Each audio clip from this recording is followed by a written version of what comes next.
Hello everyone, स्वागत है आप सभी का अड्डा 24/7 यूजीसी नेट पे। मैं हूं मसरूर अख्तर और मेरे साथ हैं गौरव सर। यूजीसी नेट जून 2026 का एग्जाम संपन्न हो चुका है, सारे शिफ्ट हो चुके हैं। अब तैयारी है एक नए सफ़र की, यानी हम अगला टारगेट लेके चल रहे हैं यूजीसी नेट दिसंबर 2026। और इस वीडियो में आपको हम वो सारी चीज़ें कवर करेंगे जो एक सिलेबस में होता है। हमारे पास आज जो सिलेबस हम डिस्कशन करने वाले हैं पेपर 1 का, एक तो आपके पास वो सिलेबस है जो एनटीए ने दिया है। हम वो सिलेबस डिस्कस करेंगे जो एनटीए के अलावा जो टॉपिक्स आपके पूछे जा रहे हैं, ताकि आपको एक क्लैरिटी हो जाए कि हमें कौन कौन से टॉपिक्स को यहाँ पे पढ़ना है। ठीक है, तो गौरव सर और हम दोनों लोग मिलके, सर क्या रहने वाला है आज का? देखिएगा, सिलेबस तो जनरली हम जब देखते हैं एनटीए का सिलेबस देखते हैं तो हम यूनिट जनरली सर पढ़ लेते हैं कि ये हमारी 10 यूनिट्स हैं, ये सारी चीजें। लेकिन आज के सिलेबस में हम आपको जो बताने वाले हैं कि कौन सी यूनिट में कौन से हमारे वो टॉपिक्स हैं, और साथ में ये भी बताएंगे कि एनटीए ने उस टॉपिक को कितनी बार रिपीट किया है, कितनी बार, कहाँ से ज्यादा। तो आपको ना एक क्लैरिटी हो जाती है कि किसको हमें ज्यादा यहाँ पे थोड़ा सा महत्व देना है और कौन टॉपिक को हमने थोड़ा सा लाइटली भी पढ़ेंगे तो चल जाएगा, या फिर किस तरह के सवाल हमारे जो है बनते हैं, कौन कौन से टॉपिक ज्यादा हमारे पूछे जाते हैं। और ये पिछले अगर मैं बात करूं सर तो 10 साल पर मतलब ये पूरा का पूरा सिलेबस बेस्ड है, जिसको मिलकर के मैंने और मसरूर सर ने जो है बनाया है इसमें कि कौन कौन से टॉपिक जो है कहां से आपके पूछे गए हैं। तो ज्यादा देर ना करते शुरू करते हैं। बिल्कुल ठीक है, तो आप लोग जुड़े रहिए वीडियो में लास्ट तक, बहुत सारे नए टॉपिक भी आपको इसमें देखने को मिलेंगे। तो इस वीडियो में आपको सिर्फ सिलेबस डिस्कशन मिलने वाला है, और भी इसके अलावा हम पेपर 1 से रिलेटेड वीडियोस बना रहे हैं। वीडियो लंबी ना हो, आप बोर ना हो, इसलिए छोटी छोटी वीडियो बना रहे हैं ताकि आप छोटी छोटी वीडियो में सारी चीजें कवर कर लें। सबसे पहले सिलेबस में अगर सबसे पहले जो रखा जाता है, अपने हिसाब से हम लोगों ने इसको सेट कर दिया है। ठीक है, आप हालांकि ये 10वीं यूनिट है लेकिन इसको हमने पहले रख लिया। जैसे टॉपिक वाइज अगर हम बात करें, नेशनल एजुकेशन पॉलिसी, देखो 70 टाइम ये हम लोगों का अपना इंसाइट है कि 70 टाइम से 70 बार से ज्यादा ये सवाल इससे पूछे गए हैं। Pre independence commission, post independence commission, ये दोनों सवाल हर बार रहते हैं और इनकी फ्रीक्वेंसी भी आपको काफी ज्यादा यहां पे दिख रही होगी। रेगुलेटरी बॉडीज जितनी है उनसे भी सवाल दिसंबर में भी पूछा गया, फिर से जून में 26 में भी पूछा गया। एंशिएंट यूनिवर्सिटीज, इनका एस्टेब्लिशमेंट ईयर और उनको मैच द फॉलोइंग करने के लिए इस जून वाले एग्जाम में भी पूछा गया, और आगे भी ये सब एवरग्रीन टॉपिक्स हैं, हायर एजुकेशन में ये आते ही आते हैं। उसके बाद university and other higher education bodies in India, UGC हो गया, आईआईसीटी हो गया, एनसीटी हो गया। ठीक है, इसके अलावा और भी जितनी एपेक्स बॉडीज हैं उनका एस्टेब्लिशमेंट ईयर क्या है, कहां पे इनके हेडक्वार्टर्स हैं, और इनके एस्टेब्लिशमेंट के हिसाब से इनकी क्रोनोलॉजी, इनका सीक्वेंस भी सवाल आपका बनता है। ठीक है, उसके बाद टाइप्स ऑफ एजुकेशन, यहां पे आपको एडल्ट एजुकेशन देखने को मिलता है, वोकेशनल एजुकेशन मिलता है। ठीक है, उसके बाद मोरल एजुकेशन, वैल्यू एजुकेशन, इनसे रिलेटेड आपको टॉपिक्स यहां पढ़ने को मिलेगा। Ancient thinkers and there works, Panini, ठीक है, चाणक्य, जिनको कौटिल्य भी बोलते हैं, चरक, इनके क्या काम है और इनका एंशिएंट यूनिवर्सिटी से क्या रिलेशनशिप है, वो भी हम यहां पर मैच द फॉलोइंग में सवाल देखते हैं। डिजिटल इनिशिएटिव आपको तकरीबन सारी यूनिट्स में देखने को मिलेगा, हायर एजुकेशन में भी है, और ये 2 बार आई गेस लिख गया है। ठीक है, ये एक ही टॉपिक है। और digital initiative in the area of research में भी हम अलग से पढ़ेंगे, लेकिन हायर एजुकेशन में भी आपको कई सारी चीजें ऐसी हैं जो इंटर रिलेटेड देखने को मिलती है। एक्रेडिटिंग बॉडी, नैक, एनबीए, एनआईआरएफ, इससे रिगार्डिंग भी पढ़ते हैं हम कभी कभी, किसी 5-6 साइकिल में एक सवाल आपको इनसे भी देखने को मिल जाता है। सोर्सेज ऑफ वैदिक knowledge, sources of knowledge during वैदिक पीरियड। अब वैदिक पीरियड में अगर हम बात करें तो अभी जून में सवाल पूछा गया बुद्धिज्म की, यानी बुद्धिस्ट एजुकेशन में सोर्सेज ऑफ नॉलेज क्या क्या होते हैं, इनसे रिलेटेड सवाल जून में पूछा गया है। उसके बाद हायर एजुकेशन की लेजिस्लेशंस, कमिटीज, कमीशंस, ये बहुत एवरग्रीन टॉपिक है। Institute of council, government scheme on education, और इसी के साथ साथ आपकी यहीं पे होता है लेजिस्लेशन में कॉन्स्टिट्यूशन के भी कुछ एक आध सवाल आपको कभी कभी देखने को मिल जाता है। तो ये जो सिलेबस आपने देखा, ये हमने पूरी तरीके से सिलेबस को डिकोड कर दिया है। जो एनटीए ने सिलेबस हमको दिया उसको हमने डिकोड करके टॉपिक्स में यहां पर आपके सामने रख दिया है। दूसरी यूनिट, हालांकि ये यूनिट नंबर 1 होती है, लेकिन दूसरे नंबर पे है टीचिंग एप्टीट्यूड।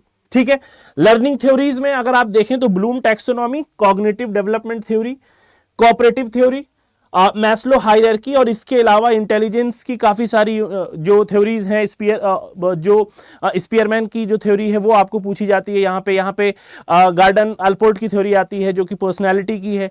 इसके अलावा बहुत सारी थ्योरी इसके अंदर हम डिस्कस करते हैं। डिजिटल इनिशिएटिव, स्वयं प्रभा, चैनल और मूक्स, और इसी में आप एक और जोड़ लीजिएगा LMS लर्निंग मैनेजमेंट सिस्टम, जिसमें आपका आपने कहूत वहूत का नाम सुना होगा, वो सब भी यहां पर पढ़े जाते हैं।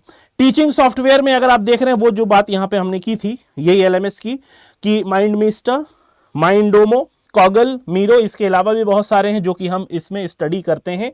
लाइव क्विजिंग जो सॉफ्टवेयर हैं जैसे कहूत, क्विजिज, मेंटीमीटर, मूडल, ये सब सवाल आपसे प्रीवियसली पूछे गए हैं, इसलिए इसको हमने डिकोड करके यहां पे रखा हुआ। फ्रीक्वेंसी आप अपने हिसाब से देख सकते हैं कितनी बार ये सवाल में आए हैं। उसके बाद लेवल ऑफ टीचिंग बहुत इंपॉर्टेंट है। Autonomous level, memory level, understanding level और रिफ्लेक्टिव लेवल, हमेशा इनसे सवाल पूछा गया है। स्टेटमेंट बेस्ड सवाल पूछा गया, इनके प्रोपाउंडर कौन है उसके रिगार्डिंग आपसे यहां पर सवाल पूछा गया है। ह्यूमन मेमोरी, हालांकि ये आपको सिलेबस में दिखेगा नहीं, लेकिन ह्यूमन मेमोरी के सवाल बनते हैं। मैच द फॉलोइंग में भी कभी कभी आता है, और कभी कभी स्टेटमेंट बेस्ड में ह्यूमन मेमोरी के सवाल पूछे जाते हैं। लर्नर सेंट्रिक टीचिंग, ये काफी ज्यादा इस पर जोर रहता है, क्योंकि एनईपी में लर्नर सेंट्रिक की बात की गई है। इसमें कौन कौन से मेथड्स हैं वो हम यहां पर स्टडी करते हैं। Types of evaluation, again jute में भी कई सवाल इससे पूछे गए हैं, और आगे भी ये बहुत ज्यादा इंपॉर्टेंट है। Diagnostic placement, formative, criterion, norm different और समेटिव भी है इसमें, ठीक है। इफेक्टिव टीचिंग बिहेवियर, की बिहेवियर कौन सा है, इसके फोल्डिंग जो कि आपने वाइगोस्की की थ्योरी से पढ़ा है, प्रोबिंग क्या होती है, स्ट्रक्चरिंग क्या होती है, ये हम यहां पे स्टडी करते हैं। Teaching strategies, tool and methods, mind mapping, micro teaching, blended, ये जितनी भी टेक्निक्स हैं काफी इंपॉर्टेंट है, और इसको हम पेड क्लास में बहुत अच्छे से, बहुत थॉरो स्टडी यहां पर इसकी करते हैं। तो ये टॉपिक्स अगर आप चाहें तो इनका स्क्रीनशॉट भी ले सकते हैं, ठीक है। हालांकि ये वीडियो आपको तो रहेगी, आप कभी भी देख सकते हैं। लर्नर कितने प्रकार के होते हैं? Self regulated learner, learning styles, characteristic of mental and emotional development of adolescent, यहां पे हम एडोलेसेंस की बात करेंगे, मेंटल और इमोशनल डेवलपमेंट कैसे होता है उसको स्टडी करेंगे। मेटाकॉग्निशन से सवाल पूछा जाता है, इसलिए इसको यहां पे रखा गया है। टाइप्स ऑफ इवेल्युएशन टेस्ट कितने तरीके के होते हैं, साइकोलॉजी का पार्ट है, ये भी यहां पे है। ऑफलाइन एंड ऑनलाइन मोड यहां पे रखा गया है टीचिंग का, ठीक है। उसके बाद आते हैं लर्निंग। लर्निंग में कई सारे कॉन्सेप्ट है, पीयर लर्निंग हो गया, गेमिफाइड लर्निंग हो गया, यूनिवर्सल डिजाइन ऑफ लर्निंग हो गया, इनकैपेसिटी हो गया, आइडेंटिटी डिफ्यूजन। आपको शायद ये नया लग रहा होगा, ठीक, क्योंकि सिलेबस में आपको मिलेगा नहीं, ये सिलेबस में कहीं लिखा नहीं होगा, लेकिन चूंकि इससे सवाल पूछे गए हैं तो बजाय इसके कि हम सिलेबस को सिर्फ देखें, जो उसके मोटे मोटे पॉइंट्स है सिर्फ उनको देखें, हम उन टॉपिक्स पर ध्यान रखना चाहिए हमें कि जिनसे सवाल बन रहे हैं, तो वो किस में आएंगे वो यहां पे रखा गया है। Methods of teaching in higher education, inquiry training model, इससे रिलेटेड सवाल जून में पूछा गया, इससे पहले भी पूछा गया है। कोऑपरेटिव लर्निंग, इससे भी सवाल बनता है। Rally coach, talking chips, round table, team word webbing, round robin, ये राउंड रॉबिन ब्रेनस्टॉर्मिंग 3-4 बार ये सवाल राउंड रॉबिन ब्रेनस्टॉर्मिंग मेथड से पूछा गया है। उसके बाद teaching support system, satellite, instructional, television experiment, site, non projected aids, ये सारे इसके अंतर्गत आते हैं, ठीक है। उसके बाद इवेल्युएशन का जो पार्ट है, यहां पे आपने वहां पे इवेल्युएशन देखा टीचिंग लर्निंग में, कुछ उसी से रिलेटेड इवेल्युएशन यहां पे भी होगा, क्योंकि ये दोनों ही टीचिंग और रिसर्च की यूनिट ये इंटर रिलेटेड होती है। टीचिंग में हम बच्चे को सिखाते हैं और रिसर्च में उसी से रिलेटेड हम कुछ इवेल्युएशन टेस्ट करते हैं। फिर टीचिंग सॉफ्टवेयर, जिसमें हम ऑनलाइन कोलेबोरेशन, और ये फिर से अगेन सवाल इनसे बने हैं, जितनी बार सवाल बने वो सब आपको यहां पर देखने को मिल सकता है, आपको कहीं पे भी जाने की जरूरत नहीं पड़ेगी, सिर्फ एक स्लाइड में आप सब देख लोगे। ह्यूमन मेमोरी में कौन कौन से ऐसे टॉपिक्स हैं जहां जहां सवाल बने वो सब यहां लिखे गए। Incidental memory, memory Spain, phonological loop, level of processing theory, episodic buffer, consolidation, ये छोटे छोटे सब टॉपिक्स हैं जो हम इस यूनिट में पढ़ने वाले हैं। ये सब मैं वो बात कर रहा हूं जो पेड क्लास में हम पढ़ने वाले हैं दिसंबर के लिए, जो हम देख रहे हैं, क्योंकि ये सारे वो अप्रोच हैं जिनको हमने अपडेट करके यहां पे रखा है। अगला आता है रिसर्च एप्टीट्यूड, सबसे इंपॉर्टेंट हाइपोथेसिस टेस्टिंग। जून में 3 बार ये सवाल आया है, स्टेप ऑफ हाइपोथेसिस टेस्टिंग, उनमें क्या क्या हमको पढ़ना है ये सब आपके सामने दिया हुआ, और फ्रीक्वेंसी आप देख सकते हैं, सबसे ज्यादा फ्रीक्वेंसी इसकी है, ये शायद अभी हमने जून का इसमें ऐड भी नहीं किया है। सैंपलिंग, ये ओपन सीक्रेट है, ये सवाल सैंपलिंग से हमेशा आता है, इस बार भी आया है, आगे भी आपसे पूछा जाएगा। रिसर्च डिजाइन के स्टेप्स क्या होते हैं, ये भी सवाल जून में पूछा गया है, आगे भी देखा जा सकता है। कई सारे मोटे मोटे शब्द यहां देखने को मिल रहे होंगे, शायद आपने कभी देखा भी ना हो। Placebo effect, non experimental research, one group, pre test, post test, experimental research design, ये सब हम इसके अंदर पढ़ते हैं। Important attributes of research. अगर आप रिसर्च का सिलेबस देखेंगे तो 3-4 लाइन में रिसर्च का सिलेबस खत्म हो गया है, लेकिन उसके अंदर कौन कौन से टॉपिक्स हैं जिनको वी हैव टू स्टडी, तो वो टॉपिक्स यहां पर लिखे हुए हैं। ऑब्जेक्टिविटी से सवाल इस बार भी आया है, रिलायबिलिटी से भी आया है, वैलिडिटी से भी आया है, जो एट्रीब्यूट्स रिसर्च के होते हैं। उसके बाद वेरिएबल्स क्या होता है, कितने तरीके के वेरिएबल होते हैं, इनसे बिना पढ़े आप आगे नहीं बढ़ सकते हो। मेजरमेंट ऑफ इवेल्युएशन, ये काफी इंपॉर्टेंट है, इस बार भी यहां से सवाल बना हुआ है, हर बार बनता है। Qualitative quantitative, again 2 favourite topics of research aptitude. क्या होते हैं, कई तरीके से घुमा फिरा के स्टेटमेंट बेस्ड यहां पे सवाल बन जाते हैं। सर्वे क्या होता है, ऑब्जर्वेशन क्या होता है, हर्मेन्यूटिक्स क्या होता है, ये सब इसके अंतर्गत हम पढ़ने वाले हैं। ये हम एक ओवरव्यू आपको दे रहे हैं ताकि आपको पता चल जाए कि हम क्या करने वाले हैं रिसर्च की क्लास में और कितना आपकी पेड में रिसर्च यूजफुल होने वाला है। इस बार हम भी पूरी मेहनत लगा देंगे। ट्रेंड चेंज हो चुका है, एग्जाम का कॉन्सेप्चुअल ज्यादा पूछा जा रहा है, ठीक है।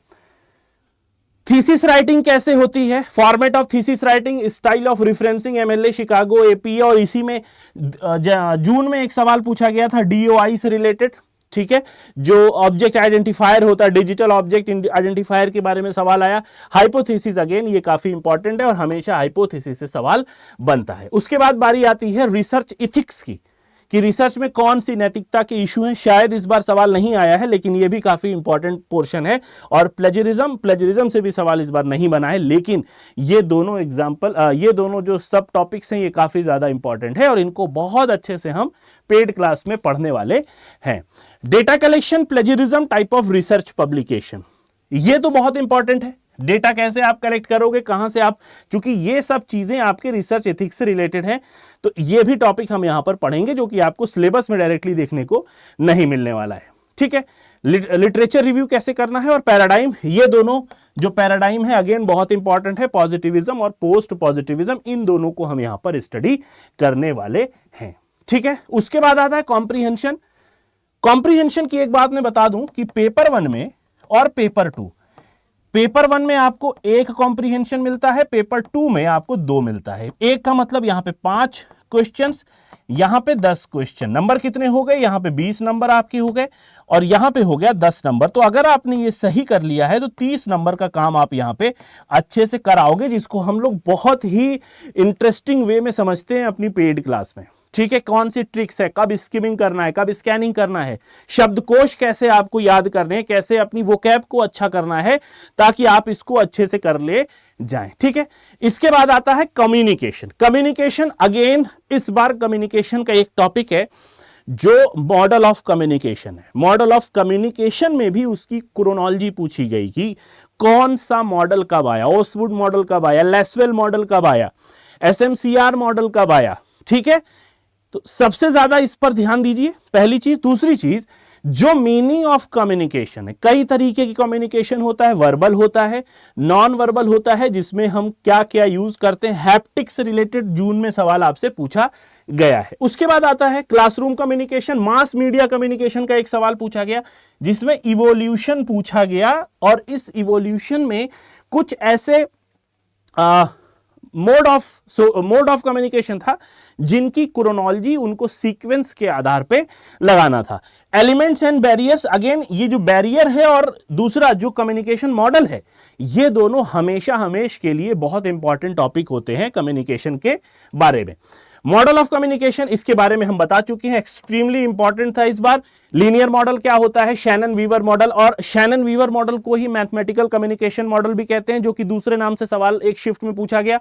एसएमसीआर मॉडल, ऑसवुड, ये सारे का जो क्रोनोलॉजी है वो भी हम पढ़ेंगे और इनके क्या फीचर्स है, कौन सा लीनियर है, कौन सा ट्रांजैक्शनल है, कौन सा इंटरैक्शनल है, इन तीनों तरीके के मॉडल्स को हम यहां पर समझते हैं। थ्योरीज क्या हैं ये भी देखेंगे, मैक्लुहान की थ्योरी, और मैक्लुहान ने कई सारी बातें बताई हैं कम्युनिकेशन के बारे में, वो हम यहां पर डिस्कस करते हैं।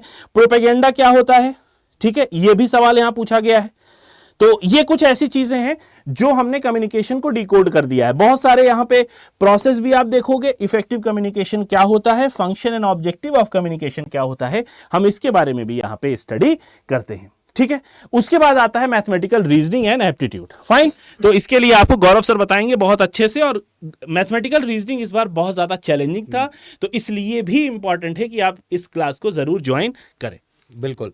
तो देखिएगा सर ने कितने अच्छे से सारी चीजें एक्सप्लेन की, और सबसे अच्छी बात यह है कि आपको एक क्लैरिटी मिल रही है कि कौन कौन से टॉपिक हमें पढ़ने हैं और कौन कौन से टॉपिक बहुत डिटेल में पढ़ने हैं, क्योंकि उन सब की थ्योरी आपको पढ़ाई जाएगी और उसके साथ फिर उनके एमसीक्यू प्रैक्टिस जो ट्रेंडिंग आपके हैं पूछे जा रहे हैं।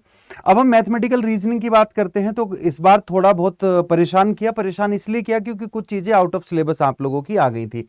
तो यहां पर सबसे पहले सबसे ज्यादा जरूरी जो लगभग हर शिफ्ट में मिलता है, नंबर सीरीज होती है, लेटर सीरीज होती है, कई बार दोनों को मिलाकर के भी पूछ ली जाती है, जिसको हम अल्फा न्यूमेरिक सीरीज बोलते हैं।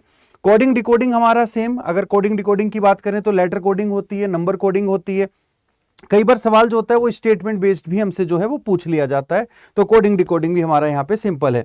इंटरेस्ट का सवाल हमारा बनता है, जिसमें सिंपल इंटरेस्ट है, कंपाउंड इंटरेस्ट है। अगर इस बार की मैं साइकिल की बात करूं तो इस बार देखने को नहीं मिला है, लेकिन अगर हम ज्यादातर बात करें तो बहुत बार यहां से क्वेश्चन आप लोगों का जो है मिलता है, क्योंकि देखो नंबर ऑफ चैप्टर्स थोड़े ज्यादा हैं, बट वो क्वेश्चन जो है वो 4-5 ही आते हैं।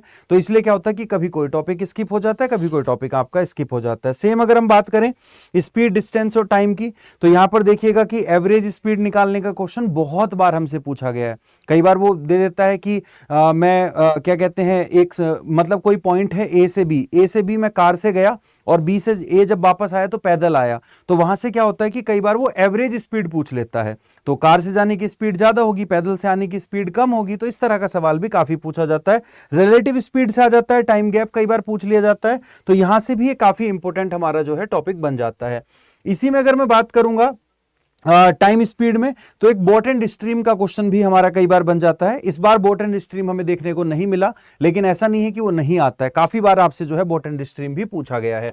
जब हम आगे बात करते हैं एवरेज की, तो एवरेज में एक क्वेश्चन आपका आता ही है, इस बार भी पूछा गया है। एवरेज में अब जो क्वेश्चन आने लगे हैं वो कैसे, मैच द फॉलोइंग करके आपको 2-3 बातें दे देंगी, उनके एवरेज दे देंगे और फिर वहां से आपके निकल जाएंगे। तो कई बार वेटेड एवरेज होता है, कई बार एज का एवरेज होता है, कई बार कोई क्रिकेटर का दे देते हैं कि उसने इस इनिंग में इतने रन बनाए, उससे पहले उसका ये एवरेज था, तो इस तरह का सवाल आपका बन जाता है।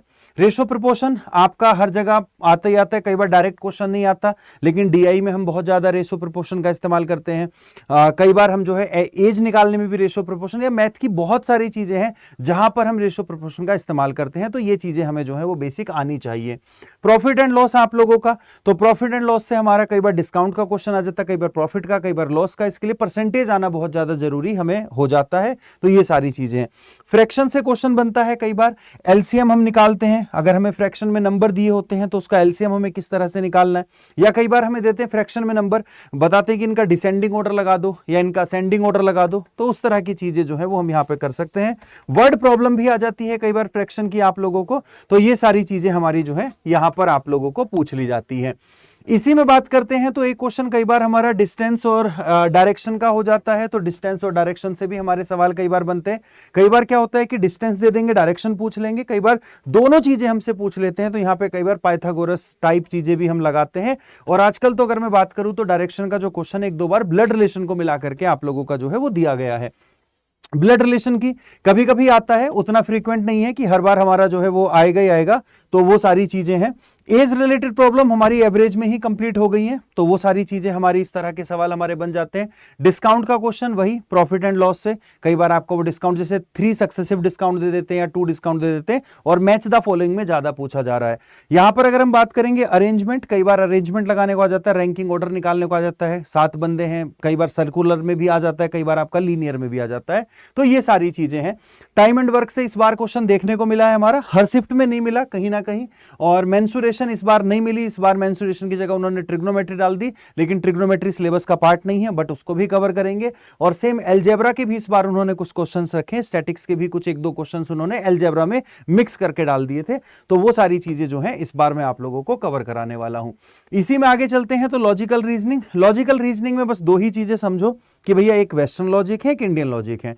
वेस्टर्न लॉजिक में अगर मैं यहां पे बात करता हूं तो वहां पर हमें जितनी भी मतलब अगर मैं बात करूं, आप सभी लोगों का मूड हो गया, फिगर हो गया, हमारा स्टेटमेंट आर्ग्यूमेंट हो गया, कॉनोटेशन हो गया, डिनोटेशन हो गया, तो ये सारी चीजें हम पढ़ते हैं। और इंडियन लॉजिक में जब हम बात करते हैं तो वही अनुमाना हो गया, प्रत्यक्षा हो गया हमारा, और फैलेसीज हम वेस्टर्न लॉजिक में पढ़ते हैं और इंडियन लॉजिक में हम उसको हेत्वाभास बोल देते हैं। तो वो सारी चीजें हमारी यहां से कवर हो जाती है। और इस बार हमारी सबसे अच्छी अचीवमेंट ये रही है कि एक भी सवाल हमारी जो है लॉजिकल रीजनिंग में हमारे बाहर बिल्कुल भी नहीं गया है। मतलब एक सिंगल क्वेश्चन भी अगर हम ढूंढेंगे तो वो नहीं मिलेगा हमें।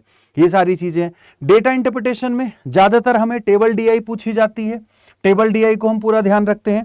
इसी में अगर मैं बात करूं तो एक हमारी जो है यहाँ पे मिसिंग डीआई हमें आ जाती है। कम्युलेटिव डीआई इस बार नहीं मिली बट आ जाती है। बट हम उसके साथ लाइन ग्राफ, बार ग्राफ, पाई और जो हमारी क्वालिटेटिव है डीआई है उनको भी देख करके चलेंगे। तो ये सारी चीजें आप लोगों को जो है यहाँ पर आती है। टेबल डीआई पर हमें ज्यादा जोर देना है। कैलकुलेटिव डीआई कई बार आपकी जो है वो पूछी जाती है।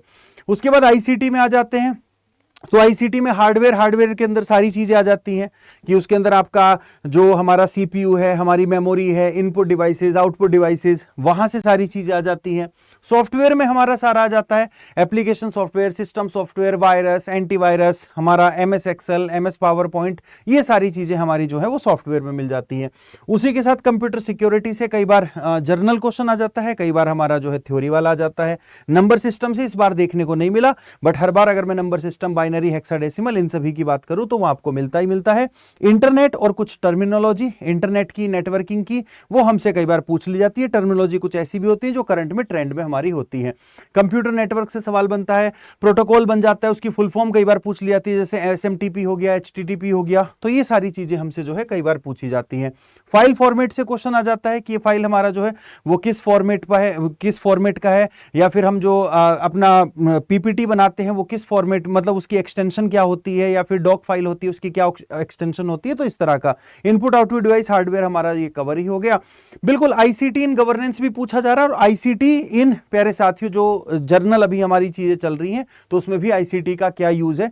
जैसे इस बार आप लोगों से कई बार पेमेंट के प्रोसेस पूछ लिए गए, ATM विड्रॉल के प्रोसेस पूछ लिए गए, तो इस तरह की चीजें भी हम यहाँ पे कवर करेंगे। और साइबर सिक्योरिटी उसी का पार्ट बन जाता है। जब हम यूनिट 10 की बात करते हैं तो पीपल डेवलपमेंट एनवायरमेंट की बात करेंगे, तो मसरूर सर इसके बारे में सारी चीजें जो है वो आपको डिटेल में डिस्कस कर देंगे।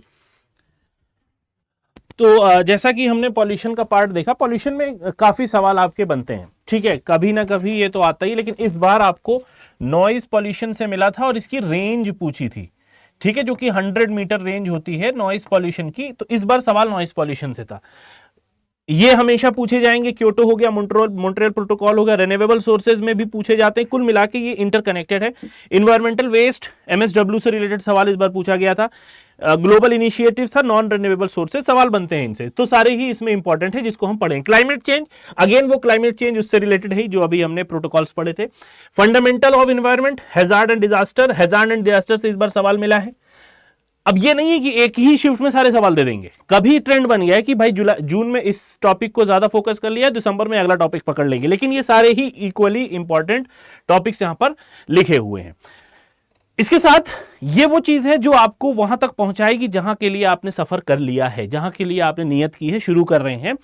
UGC नेट में अभी तक का हमारा जो ग्राफ रहा है सक्सेस का, वो होपफुली बहुत अच्छा रहा है और हम पॉजिटिविटी की तरफ बढ़ रहे हैं आगे, और धीरे धीरे ये ग्राफ आगे बढ़ता हुआ जा रहा है। और हमारी ये कोशिश हमेशा रहती है कि हम आपको क्वालिटी एजुकेशन प्रोवाइड करें। आप पढ़ने के बाद आपको ये महसूस ना हो कि अरे ये टॉपिक छूट गया। हम YouTube और पेड दोनों मिला के इतना एफर्ट एक टीचर कर देता है हमारी एंटायर फ्रेटर्निटी में कि आपको कोई भी टॉपिक छूटने वाला नहीं बनता। ये अलग बात है अगर out of the box question आ जाए, जैसे ट्रिग्नोमेट्री का मैथ में आ गया था, तो उसका कोई कुछ नहीं कर सकता क्योंकि वो सिलेबस का ही हिस्सा नहीं है। तो एज यूजुअल जुलाई का सारा, जो जून का सारा मामला था वो निपट चुका है।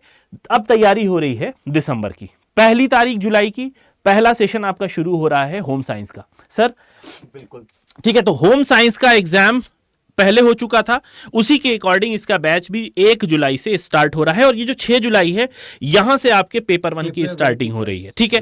पेपर 1 के साथ फिलॉसफी और विजुअल आर्ट भी एक साथ शुरू हो रहे हैं। लेकिन यहां पर चूंकि बड़ा टारगेट हम पेपर 1 का लेके चलते हैं कि पेपर 1 में अगर आप अच्छा स्कोर कर लेते हैं तो पेपर 2 में इतना ज्यादा एफर्ट करने की आपको जरूरत नहीं पड़ती। बिल्कुल। अब यहाँ पर जो है हमारा पेपर 1 बहुत ज्यादा इंपॉर्टेंट हो जाता है। 6 जुलाई से इसके बैच, इसकी क्लासेज हमारी कंटिन्यू हो जाएंगी और धीरे धीरे फिर अपने अपने टाइम से कोई 6 जुलाई को, कोई 10 जुलाई को पेपर 2 आप लोगों का स्टार्ट होता चला जाएगा। लेकिन चूंकि पेपर 1 आप लास्ट में आपको टाइम कम मिलता है, पेपर 2 पर आप ज्यादा फोकस कर रहे होते हो, तो अभी टाइम है कि पेपर 1 पे ज्यादा फोकस करें। और ये नंबर है आप लोगों का, आप सीधे इस नंबर पे ज्वाइन कर सकते हैं, कॉल कर सकते हैं, या फिर आप QR से स्कैन भी कर सकते हैं यहां पर। और दूसरी चीज मैं बता दूं कि अगर आप मेगा पैक लेते हैं तो उसमें पेपर 1 पेपर 2 कंबाइन मिलते हैं, और अगर आप केवल और केवल पेपर 1 का बैच लेना चाहते हैं तो तब भी आप इस नंबर पे सीधा कॉल कर लेंगे, जहां से आपको सारी चीजें जो है वो क्लियर हो जाएंगी, सारी चीजें। अच्छा, प्लस मैं बता दूं आपको कि जो टॉपिक्स हमने बताए हैं, ये टॉपिक्स पढ़ाने के साथ साथ हम इन टॉपिक्स की PDF MCQ वो आपको प्रैक्टिस करवाते भी हैं, प्रैक्टिस के लिए हम देते भी हैं, यूट्यूब पे उनकी प्रैक्टिस होती भी रहती है, सारी चीजें। प्लस इसमें आपको जो थ्योरी हम पढ़ाएंगे, जो क्लासें हम पढ़ाते हैं, उसके नोट्स साथ में अटैच होते हैं, तो वो सारी चीजें आपको मिलती हैं। तो आप साथ के साथ चाहे नोट्स बना के भी चल सकते हैं, अगर आप किसी वजह से बहुत ज्यादा बिजी हैं, नोट्स नहीं बना रहे, तो आप PDF से भी पढ़ लेंगे, तो सारी चीजें आपकी मिल जाएंगी। लेकिन क्लास देखना बहुत ज्यादा जरूरी हो जाता है। अगर आप केवल PDF से पढ़ने की सोच रहे हो तो फिर जो है चीजें मुश्किल हो जाती है। हाँ, PDF आपको रेफरेंस के लिए होता है कि आप एक बार रेफरेंस उसका ले लीजिए, आप एग्जाम टाइम पे उसको पढ़ लें। एक बात और मैं बता दूं, आपने अभी तक मुझे पेपर 1 के रोल में देखा है, लेकिन अब एक और जिम्मेदारी मुझे मिल गई पेपर 2 की। तो पेपर 2 आप एजुकेशन, अगर आप एजुकेशन के स्टूडेंट हैं तो मैं आपको अब जो दिसंबर का बैच है और उससे आगे मैं आपको पेपर 1 के साथ एजुकेशन भी केटर करने वाला हूं, पूरी 10 यूनिट उसकी और 5 यूनिट पेपर 1 जो मैं एज यूजुअल ले रहा हूं। तो अब आपको पता ही है मेरा अप्रोच क्या है, आप सेटिस्फाई हैं मेरे पढ़ाए हुए से, ठीक है, और आपकी ये रिव्यूज बताते हैं, तो आप जरूर अगर आप एजुकेशन के हैं तो मेगा पैक आप जरूर इनरोल कर लीजिए। बाकी इंफॉर्मेशन सर ने दे दी, कोई डाउट हो तो आप इस पे कॉल कर लीजिएगा, ठीक है। आई होप सिलेबस में कुछ हमने छोड़ा नहीं हो और कुछ छोड़ दिया है, कुछ आपको लगता है कि सर ये और ऐड ऑन कर दिए, तो आप कमेंट सेक्शन में हमें लिख सकते हैं। आज की वीडियो में बस इतना ही, छोटी छोटी वीडियो के माध्यम से हम पेपर 1 को डिकोड करके आप तक लेके आते रहेंगे। जुड़े रहिए हमारे साथ, चैनल को जरूर सब्सक्राइब कर लीजिएगा, बेल आइकन को दबा लीजिए। मिलेंगे नेक्स्ट वीडियो में, till then have a nice day, take care of yourself, bye bye.